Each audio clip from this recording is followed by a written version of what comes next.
Brown County dispatchers who say they are overworked and underpaid are now going to get a raise. County supervisors voted in favor of that measure last night. Kristen Allen is live at the dispatch center this morning. Kristen, what are officials saying about how this will help Brown County?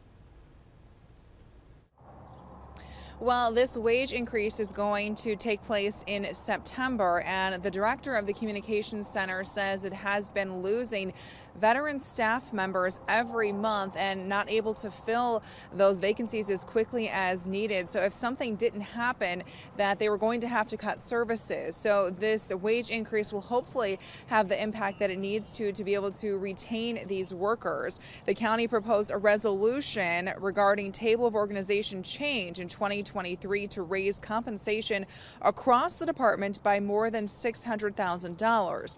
Now, the alternative proposal to that resolution ultimately passed 20-1, and it would allow for greater flexibility in finding additional funding for the 911 employees, but would come during the 2024 proposed budget. When COVID hit, we shut down parks, we shut down a lot of stuff. This is one of the few operations like the jail, etc., that we can't stop.